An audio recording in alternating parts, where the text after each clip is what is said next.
Bienvenue à tous et à tous pour une nouvelle vidéo. Alors aujourd'hui on va refaire une petite vidéo donc sur l'histoire d'une marque.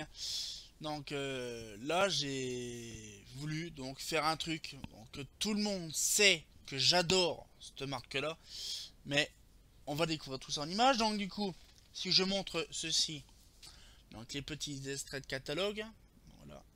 Et oui, c'est Mazda. Donc par exemple un petit Mazda de 53 par exemple. Un petit Mazda également de 55 par exemple. Voilà. Des petits catalogues très intéressants de l'époque. De 58-59 par exemple. Voilà. Voilà. Le Mazda 63. 62-63. Voilà. Le Mazda 63-64. Voilà. Le Mazda 65-66. Voilà. Et le Mazda 67, donc pour les plus anciens que j'ai. Mais il n'y a pas que ça, il y a aussi d'autres catalogues que j'ai. Voilà. Par exemple, là, donc le Mazda 70, 79. Plus récent, le 90. Encore plus récent, le 98. Le 2001-2002. Et le 2003-2004. Pour, voilà, pour marquer Mazda. Donc, comme vous le voyez, on va faire Mazda. Donc, bien sûr, on va prendre un petit catalogue et on va retracer. Donc, on va prendre celui-là. Et on va retracer, bien sûr. Voilà, je me mets bien. Voilà. Et on va retracer, bien sûr, l'histoire de la marque de Mazda.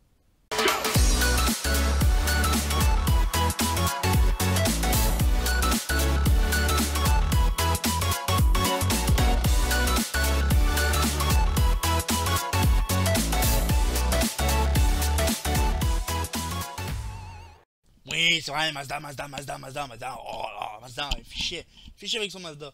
Non, mais voilà, j'ai voulu faire une vidéo là-dessus. Franchement, ce serait intéressant de découvrir ça. Donc, du coup, pareil, le lien descriptif en bas de justement, de la page. Donc, du coup, c'est parti. Donc, du coup, je me réfléchis. Donc, Mazda. Donc, généralité. Donc, du coup, Mazda Éclairage est le nom d'une marque française dédiée à la fabrication de lampes, de luminaires et d'appareillages pour l'éclairage. Création du standard Mazda. Le nom Mazda est pour la première fois utilisé aux États-Unis en 1909 par la société General Electric. À cette époque, les lampes donc dimension puissance n'étaient pas standardisées. Une problématique pour la clientèle par laquelle laquelle chaque douille ou chaque appareil correspondait à une type ou une marque de lampe précise. General Electric eut donc l'idée de créer un standard auquel que toute société pouvait adhérer. Les lampes fabriquées à partir des spécifications de ce standard étaient commercialisées en tant que lampes Mazda. Aux alentours de 1920, de nombreuses sociétés américaines, dont General Electric de Westinghouse, utilisaient le nom Mazda pour commercialiser leurs lampes. Enfin, une petite parenthèse. Donc, qu'est-ce que c'est Mazda? Donc, Mazda est quand même un dieu divin perse de la lumière. Ahura Mazda, donc ça date quand même assez très ancien. Pourquoi Mazda? Parce que c'est dieu divin perse de la lumière. Voilà, tout simplement. Donc, du coup, voilà, donc les lampes Mazda de l'époque, hein, bien sûr. Hein. Naissance de la compagnie des lampes. En France, quelques ateliers et usines fabriquaient des lampes à incandescence voient le jour entre 1880 et 1900. Ça fait beaucoup. Les fabrications sont majoritairement artisanales et quelques machines simples sont utilisées. Entre 1900 et 1920, les fabrications deviennent, via la naissance d'outils et standards de production à grande échelle, plus mécaniques. Plusieurs compagnies voient le jour. Parmi celles de la CFTH, compagnie française pour l'exploitation des procédés Thomson Houston, et la CGE, donc la Compagnie Générale de l'Électricité. Les divisions lampes de la CFTH et la CGE fusionnent pour constituer la Compagnie des lampes. À la CFTH détient environ 50% du capital et la CGE environ 25%. General Electric détient également 20% du capital environ. La Compagnie des lampes devient un acteur majoritaire de l'éclairage français dès la fin des années 20. Le nom de Mazda devient très vite une marque associée à la Compagnie des lampes. À partir des années 30, elle est communément appelée la Compagnie des lampes Mazda. Elle commercialise principalement des lampes, des lanternes pour l'éclairage intérieur, dont beaucoup sont équipés des fameux réflecteurs en verre X-ray, qui sont un énorme succès à l'époque, ainsi que quelques appareils pour l'éclairage public. En 1930, la Compagnie des lampes s'associe à la société néerlandaise Philips pour produire en commun au sein de la FRLE, Fabrique réunie de lampes électriques. L'association est détenue à la part égale des deux sociétés. Vous imaginez quand même que les lampes de l'époque étaient quand même conçues s'associer déjà à Philips en 1930. Vous imaginez combien d'années Philips et Mazda étaient ensemble? Hein, oui, c'est quand même assez fourbe. Premier luminaire et les premières grandes réalisations. En 1933, la Compagnie des lampes réalise l'éclairage du tronçon principal reliant Versailles et Paris avec des lampes à vapeur de sodium. Ce sont les premières à être utilisées dans l'éclairage public français. Durant la Seconde Guerre mondiale, elle commercialise des luminaires ENG1, éclairage normal de guerre, conçus pour être résistants aux impacts de balles. À partir de 1945, la Compagnie des lampes conçoit des luminaires d'éclairage extérieur, dites armatures infranord. Ces armatures commercialisent sous la marque Mazda et déclinent en projecteurs, notamment des projecteurs à très forte puissance pour des lampes à incandescence jusqu'à 3000 watts, dont les particularités sont d'émettre des faisceaux rectangulaires tandis que les projecteurs courants émettent des faisceaux circulaires. Ceux-ci sont utilisés pour éclairer contribuent des monuments, dont la Tour Eiffel à Paris, et des sites industriels. À partir des années 50, la compagnie conçoit des luminaires pour l'éclairage des rues. Conçues pour être équipées de ballons fluorescents, celles-ci se déclinent toujours au sein de la gamme armature infranord. Parmi ces luminaires, le ROV, commercialisé à partir de 60, sera commercialisé dans une grande partie de la France. Le cœur de métier de la société reste toutefois conception et production des lampes. L'acquisition de Progélux, une spécialisation dans la fabrication de luminaires. En 65, la Compagnie des lampes s'associe au fabricant de luminaires lyonnaise Progélux, à l'occasion du percement du tunnel du Mont Blanc. Les deux sociétés proposent ainsi une solution complète, lampe Mazda et luminaire Progélux, et décrochent l'affaire. Après avoir réalisé quelques autres collaborations fructueuses avec Progélux, la Compagnie des lampes acquiert les activités du fabricant de luminaires en 67. La Compagnie des lampes fait également l'acquisition de sociétés Lita, fabrication de luminaires et spots pour l'éclairage des jardins de l'intérieur, et ETA, fabrication d'appareillages pour la même époque. Les luminaires conçus par la société Progélux, jusqu'à-là quasi exclusivement commercialisés dans les régions Rhône-Alpes, PACA et Franche-Comté et dans départements voisins, se répandent sous l'impulsion de la Compagnie des lampes, donc dans la France entière. Les luminaires EPA, conçus par Progélux entre 60 et 65, est grandement utilisé dans la partie est du pays, et également dans les nombreuses régions rurales de la partie ouest. La simplicité de fonctionnement et son coût modéré, tout en offrant une robustesse lui donnant une durée de vie supérieure à 30 ans, sont très appréciés. Dans les années 70, Progélux conçoit les luminaires solaires, de conception similaire à l'EPA mais muni d'un capot de couleur sablée. Cette couleur devient une marque de fabrique de la société pendant plus de 20 ans, qui connaît le même succès. La filiale Progélux de la Compagnie des lampes conçoit d'autres luminaires par la suite, parmi lesquels le luminaire habillé, Élan et Sor en 75, et le luminaire Spatior en 78. Dans les années 70, la marque Mazda regroupe ainsi les produits des marques ETA, Lita et Progilux. Les produits Mazda rencontrent un grand succès dans la France entière ainsi que dans les ex-colonies françaises en Afrique. Ils sont également commercialisés dans d'autres pays européens, notamment en Italie, sous l'impulsion de la filiale italienne du groupe Mazda SPA. Les luminaires sont produits à Miribel, donc l'ex-usine de production de Progilux, où ils sont également fabriqués certains luminaires de marque Philips, commercialisés en France. Donc déjà même en 70 quand même il y avait encore Mazda Philips. Vous voyez donc en fait c'est pas étonnant quoi, hein.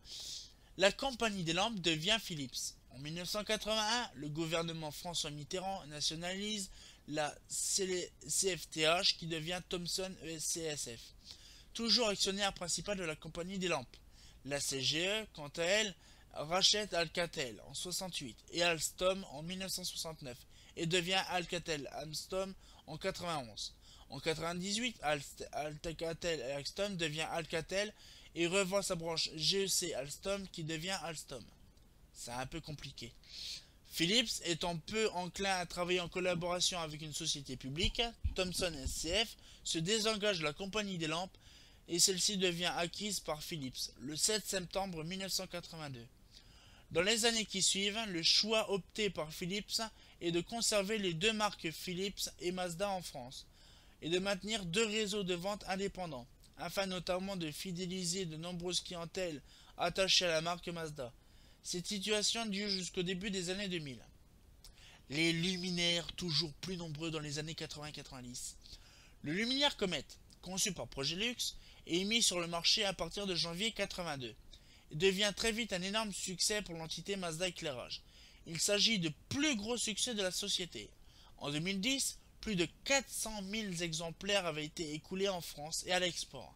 Le luminaire Macadam, présenté à la fin des années 88, c'est à mon âge, prend quant à lui le succession des luminaires EPA 125-250 et en 92 sont respectivement présentés les luminaires Modula, commercialisés à partir du mois de février, et Estoril, commercialisé à partir du mois d'octobre, donc en 92. La Modula, donc le Modula, on appelle ça le luminaire Modula. Le Modula est un dérivé du modèle Massilia, conçu par Philips, seul le capot diffère entre les deux modèles. L'Estoril est un capot de couleur sablée, comme sont la plupart des luminaires Mazda éclairage depuis 70, connaît aussi le grand succès, avec environ 250 000 exemplaires écoulés en France et plusieurs dizaines de milliers écoulés en Tunisie. Entre 70 et 2000, oui, la marque Mazda Éclairage est ainsi restée numéro 2 sur le marché des luminaires éclairage public en France, derrière la marque Eurofan. Mazda Éclairage disparaît.